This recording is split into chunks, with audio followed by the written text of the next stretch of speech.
देश भर में धूमधाम से मनाई जा रही बकर ईद। हरियाणा में भी पुलिस के पुख्ता प्रबंध, लोगों से शांति बनाए रखने की अपील। सीएम सैनी की अध्यक्षता में हुई मेवात विकास बोर्ड की बैठक के बाद सीएम सैनी ने मेवात की कई विकास परियोजनाओं की घोषणा। मीरी पीरी अस्पताल एवं मेडिकल कॉलेज शाहबाद का एचएसजीएमसी प्रधान जगदीश सिंह झिंडा ने लिया जायजा। कहा एसएसजीपीसी इसे निजी हाथों में सौंपा, जल्द हरियाणा कमेटी संभालेगी सेवा। किसानों को दिन में भी मिलेगी बिजली मंत्रियों के सम्मेलन में कैबिनेट मंत्री अनिल विज ने गांव से सोलर हाउस बनाने का दिया सुझाव, जल्द शुरू होगी पायलट परियोजना। हरियाणा में कॉमन एलिजिबिलिटी टेस्ट के लिए ठगों ने बनाई फर्जी वेबसाइट। हरियाणा कर्मचारी चयन आयोग की शिकायत के बाद फर्जी पोर्टल को किया बंद। टेस्ट के नाम पर आवेदकों से की जा रही थी ठगी। दिल्ली की मुख्यमंत्री रेखा गुप्ता को जान से मारने की धमकी देने वाला शख्स गाजियाबाद से गिरफ्तार। आरोपी ने कहा नशे में किया फोन। पंजाब में स्थापित की जाएगी 800 मेगावाट की 3 नई बिजली इकाइयां। 2400 मेगावाट बिजली उत्पादन का दावा। केंद्रीय बिजली मंत्री मनोहर लाल ने दी मंजूरी। पंजाब में कोरोना से दूसरी मौत। लुधियाना की 69 वर्षीय महिला की चंडीगढ़ पीजीआई में मौत। महिला के परिजनों के लिए गए सैंपल। चंडीगढ़ में चलती बस में लगी आग। गाड़ी में तकनीकी खराबी बताई जा रही। आग की वजह बस में सवार सभी 12 यात्री सुरक्षित।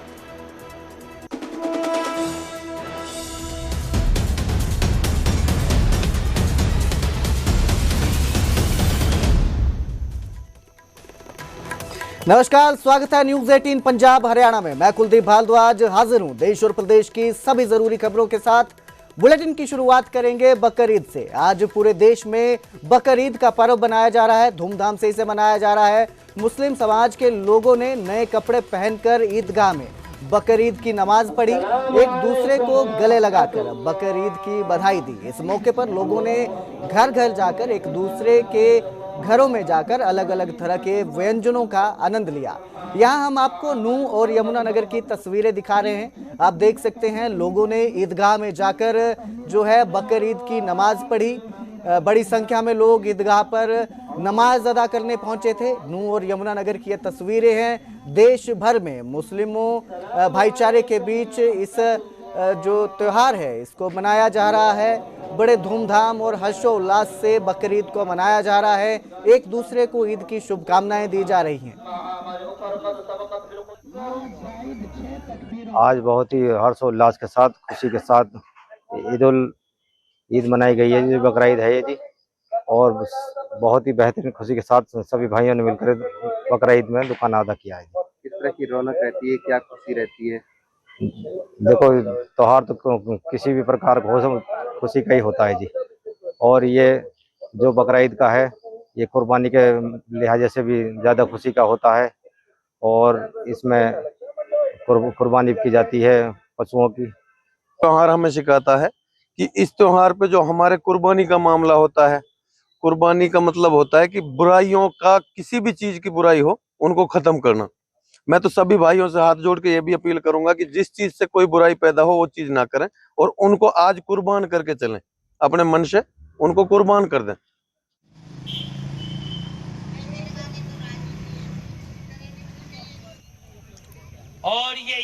उधर कुरुक्षेत्र में बकर ईद धूमधाम से मनाई गई। नरकातारी रोड स्थित मस्जिद में ईद उल अजहा की नमाज अदा की गई।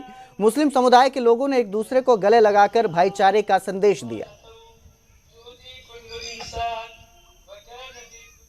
तमाम देशवासियों के लिए, मुल्क वासियों के लिए, शहरवासियों के लिए ईद की मुबारकबाद पेश करना चाहता हूं। और ये ईद उल अजहा का त्यौहार एक भाईचारगी का, प्यार प्रेम का संदेश देता है।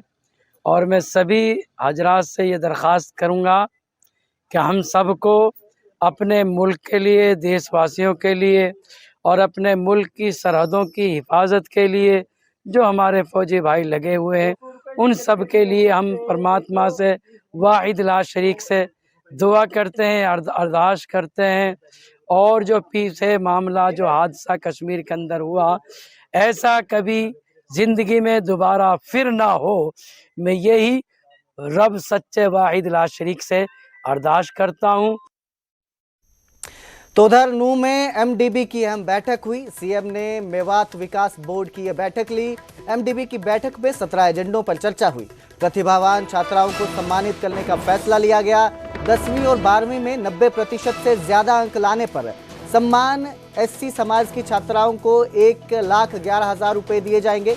दूसरे वर्ग की छात्राओं को 51,000 रुपए दिए जाएंगे। मेवात मॉडल स्कूल पर एमबीडी का फैसला ये है कि एमडीए को सुपरविजन दिया जाएगा। हर 10 किलोमीटर पर मॉडल संस्कृति स्कूल बनेगा। तो एमडीबी की यह बैठक हुई। सीएम की अध्यक्षता में इस बैठक को किया गया, जिसमें 17 अहम फैसले लिए गए। एजेंडों में जो मेवात विकास बोर्ड की बैठक में निर्णय लिए गए हैं कि जो मुख्यमंत्री मेवात छात्र प्रतिभा सम्मान योजना, इस योजना के तहत जो हमारी एससी समाज की बेटियां हैं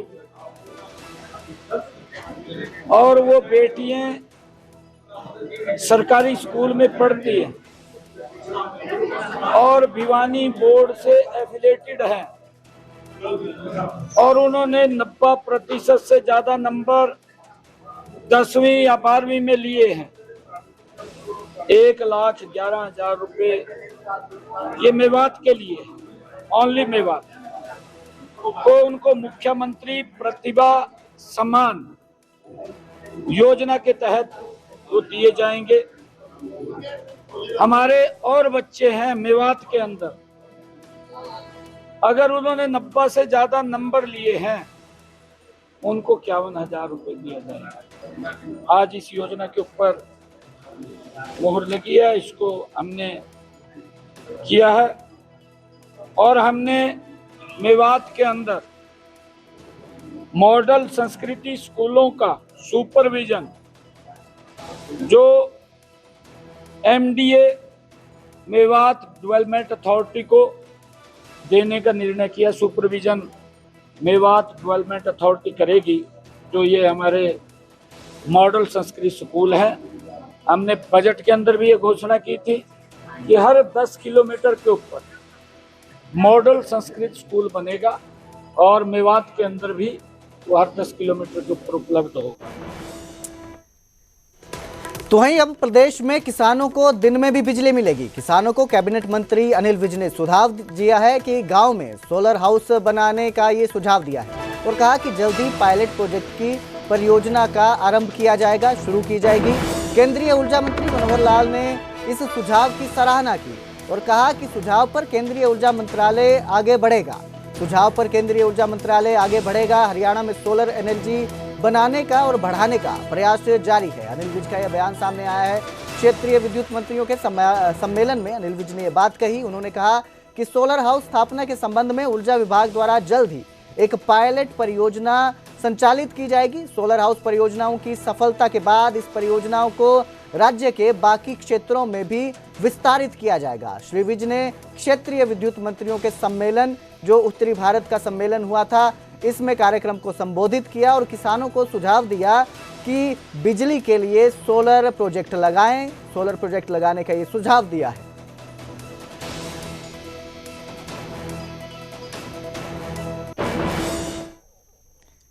अब बात करेंगे पंचकुला के अमरावती मर्डर केस की, जहां पर अब सीसीटीवी फुटेज सामने आई है। सीसीटीवी में फायरिंग करते आरोपी नजर आ रहे हैं। गाड़ी में लड़कियां भी नजर आ रही हैं। सीसीटीवी की पुलिस जांच कर रही है। बता दें, कबड्डी खिलाड़ी सोनू का गोलियां मारकर कत्ल कर दिया गया था। अमरावती मॉल के बाहर यह कत्ल हुआ था। दोस्त पीयूष पिपलानी पर ही कत्ल के आरोप लग रहे हैं। तो जो कबड्डी खिलाड़ी है सोनू, ये अमरावती मॉल पहुंचा था, अपने दोस्तों के साथ मूवी देखने आया था, लेकिन जैसे ही मॉल से बाहर निकले इन पर ताबड़तोड़ गोलियां बरसाई गई और कत्ल कर दिया गया। जिसके बाद अब सीसीटीवी फुटेज सामने आई है, जिसमें आरोपी नजर आ रहे हैं। इसके साथ गाड़ी में बैठी लड़कियां भी दिखाई दे रही हैं।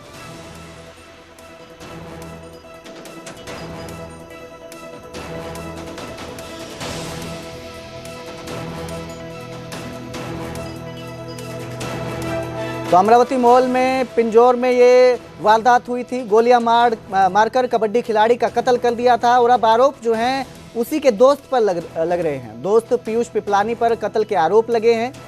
तो ये जो वारदात थी, अब इसमें एक नई सीसीटीवी सामने आई है जिसमें आरोपी दिखाई दे रहा है, गोलियां चलाता आरोपी दिखाई दे रहा है। पुलिस सीसीटीवी के आधार पर इस पूरे मामले की जांच में जुटी हुई है। हर एंगल से इसकी जांच की जा रही है। बता दें, इस कत्ल की जिम्मेदारी एक ग्रुप ने सोशल मीडिया पर पोस्ट कर ली थी और कहा था कि लॉरेंस बिश्नोई के भाई के कहने पर, ऑर्डर पर जो सोनू है उसका कत्ल किया गया था। कबड्डी खिलाड़ी को मौत के घाट उतारा गया था।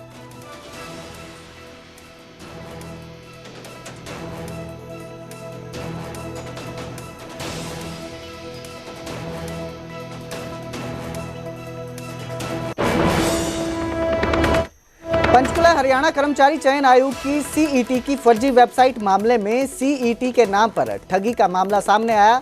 साइबर ठगों ने सीईटी की फर्जी वेबसाइट बनाई। 77 छात्रों से करीब 22,000 रुपए की ठगी की गई। साइबर पुलिस ने 5 लोगों को हिरासत में लिया है। डीसीपी पंचकुला सृष्टि गुप्ता का बयान सामने आया। उन्होंने कहा कि 14 लाख की ठगी की खबर है। अफवाह फर्जी वेबसाइट के जुड़े खाते में सील हुई है। हरियाणा कर्मचारी चयन आयोग फर्जी वेबसाइट पर नजर रख रहा है। गिरफ्तार आरोपियों से पुलिस पूछताछ कर रही है। तो साइबर ठगों ने सीईटी की फर्जी वेबसाइट बनाई है, सीईटी के नाम पर ठगी की है। 77 छात्रों से करीब 22,000 रुपए की ठगी की गई। पास जब ये इन्फॉर्मेशन आई तब बाकी और नुकसान ना हो, तुम्हारी सबसे पहले प्राथमिकता थी कि हम जो ये फर्जी वेबसाइट चल रही हैं उनको हम टेक डाउन करें, उनको हटवाएं नेट से, ताकि और बच्चे इसका शिकार ना हो। और इसमें हमने मल्टीपल टीम्स बनाते हुए फ़िलहाल 5 लोगों की हिरासत में लिया है और उनसे पूछताछ जारी है। और किन्हीं सर्कल्स में ये इन्फॉर्मेशन चल रही थी कि करीबन 14 लाख रुपए की ठगी की गई है इन फर्जी वेबसाइट्स के माध्यम से। मैं आप लोग को क्लैरिफाई करना चाहूँगी कि ये जो 14 लाख का फिगर है, ये वेबसाइट्स पे कितने लोगों ने सर्च किया या फिर विजिटर काउंट, ये दिखाया जा रहा है और इसकी भी कोई पुष्टि नहीं की जा सकती कि कितने लोग असल में इस वेबसाइट को एक्सेस करें।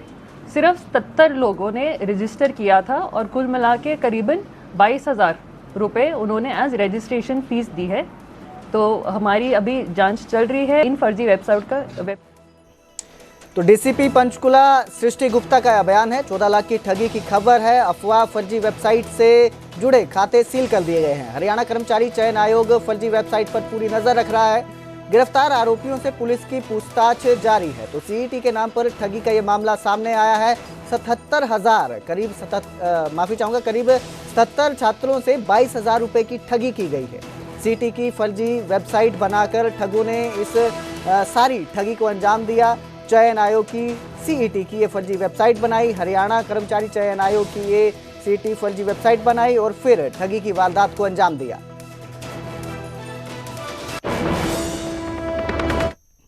तो उधर आयुष्मान कार्ड पर अब प्राइवेट अस्पतालों में इलाज नहीं होगा। आयुष्मान कार्ड के तहत 5 बीमारियों का इलाज नहीं किया जाएगा। निजी अस्पतालों में 5 बीमारियों का इलाज बंद कर दिया गया। प्राइवेट अस्पतालों को हरियाणा स्वास्थ्य विभाग का आदेश है। सरकारी अस्पताल ही मुफ्त में इलाज करेंगे। ये विभाग का आदेश सामने आया है। आईएमए ने स्वास्थ्य विभाग के फैसले का विरोध किया। तो अब आयुष्मान कार्ड पर 5 बीमारियों का प्राइवेट अस्पताल में इलाज नहीं होगा, ये आदेश दिया गया है। हरियाणा स्वास्थ्य विभाग का ये आदेश है। सिर्फ सरकारी अस्पताल में ही मुफ्त इलाज किया जाएगा जो 5 बीमारियां हैं उनका। बाकी जो आयुष्मान कार्ड चल रहा है वो चलता रहेगा। बस जो 5 बीमारियां हैं उनको लेकर ये आदेश जारी किए गए हैं जिनका इलाज नहीं किया जाएगा आयुष्मान कार्ड के तहत।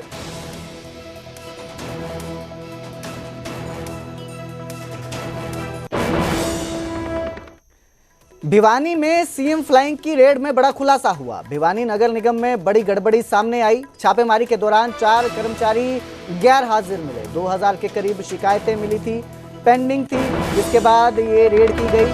टीम ने जो है उन्हें नोटिस थमाया है, जवाब तलब किया गया है। जो कर्मचारी गैर हाजिर थे उनको नोटिस थमाकर उनसे जवाब मांगा गया है। नगर परिषद के ईसी राजाराम की सफाई लापरवाह कर्मचारियों को तलब किया जाएगा। उन्हें जो भी गैर हाजिर रहते हैं, अपनी ड्यूटी पर समय से नहीं पहुंचते हैं, उनको तलब किया जाएगा। नोटिस भी दिए गए हैं। 4 कर्मचारी जो हैं वो गैर हाजिर पाए गए। भिवानी नगर निगम की जो ये सारी गड़बड़ी सामने आई है, सीएम फ्लाइंग की रेड में ये खुलासा हुआ कि जो कर्मचारी थे वो समय पे नहीं पहुंच रहे हैं ऑफिस में, जिसके बाद अब उन्हें नोटिस थमाया गया है और जवाब मांगा गया है। आज रोहतक सीएम फ्लाइंग की टीम नगर परिषद में सुबह 9 बजे रेड मारी है, छापा मारा है। छापे के दौरान फ्लाइंग ने सीएम फ्लाइंग ने हमारी जो नगर परिषद के हाजिरी रजिस्टर को खंगाला, उसमें 4 कर्मचारी गैर हाजिर मिले और पीआईडी से संबंधित रिकॉर्ड की जांच की, खंगाला गया। उसमें हमारी 917 जो पीआईडी है वो पेंडिंग है। सीएम विंडो से संबंधित रिकॉर्ड की पूछताछ की, उसमें हमारे 289 जो पेंडेंसी है। जन संवाद की 76 है और जो बिल्डिंग प्लान की हमारी 703 पेंडिंग। जो एब्सेंट है, एब्सेंट कर्मचारी हैं, उनको नोटिस भी जारी कर दी। चंडीगढ़ में सीटीयू की एक बस धूं कर जल उठी। मनीमाजरा में यात्रियों से भरी इस बस में आग लग गई। सीटीयू की चलती बस भीषण आग की चपेट में आ गई। दुर्घटना के समय बस में करीब 10 से 12 लोग मौजूद थे। बस चालक ने बस को मौके पर ही रोककर लोगों को सुरक्षित बाहर निकाल लिया। दमकल विभाग की गाड़ियों ने इस आग पर कड़ी मशक्कत के बाद काबू पाया। पर ये आप देख सकते हैं, तस्वीरें आपकी स्क्रीन पर है। सीटीयू की बस है, चंडीगढ़ ट्रांसपोर्ट यूनिट की, जो मनीमाजरा के पास अचानक आग की चपेट में आ गई। ये बस जो है आग के गोले में बदल गई, धूं कर जलने लगी। खिड़कियों से आग की लपटें बाहर निकलने लगी, चारों तरफ धुआं फैल गया। मनीमाजरा में ये बस जो है अचानक आग लगने की वजह से जल उठी। जो बस है इसमें इस समय 10 से 12 यात्री मौजूद थे, जिनको ड्राइवर ने सूझबूझ दिखाते हुए बस रोककर समय पर सुरक्षित बाहर निकाल लिया। जिसके बाद दमकल की टीम मौके पर पहुंची और कड़ी मशक्कत के बाद इस बस में लगी आग पर काबू पाया गया, लेकिन तब तक बस जो है वो जलकर खाक हो गई। दुर्घटना के समय 10 से 12 लोग मौजूद थे, जो सब सुरक्षित हैं। भाई इधर आजा भाई।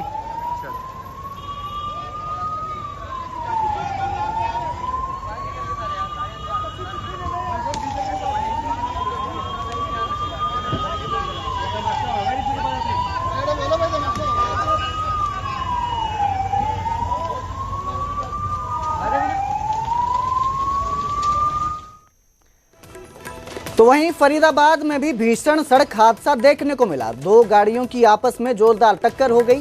सड़क हादसे में 3 लोगों की मौत हो गई, 2 लोग गंभीर रूप से घायल हो गए। अस्पताल में भर्ती हैं। मरने वाले पलवल के रहने वाले बताए जा रहे हैं। जेसीबी कंपनी के तीनों कर्मचारी थे, नाइट ड्यूटी करके वापस घर लौट रहे थे, लेकिन इसी दौरान हादसे का शिकार हो गए और 2 गाड़ियों की जो जबरदस्त टक्कर हुई उसमें सड़क हादसे में इस हादसे में 3 लोगों की मौत हो गई, 2 लोग गंभीर रूप से घायल हैं, जिनका अस्पताल में इलाज चल रहा है। मरने वाले जो व्यक्ति हैं तीनों वो पलवल के बताए जा रहे हैं।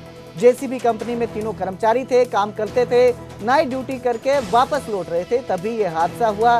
इस हादसे में तीनों की मौत हो गई, जबकि 2 लोग गंभीर रूप से जख्मी हुए हैं। तो भीषण हादसा ये देखने को मिला फरीदाबाद में, जहां नाइट ड्यूटी से काम कर वापस लौट रहे थे जेसीबी कंपनी के कर्मचारी थे, लेकिन रास्ते में ही 2 गाड़ियों की आपस में टक्कर हो गई, जिसमें 3 लोगों की मौत हो गई, जबकि 2 गंभीर रूप से घायल हैं। अस्पताल में इलाज चल रहा है।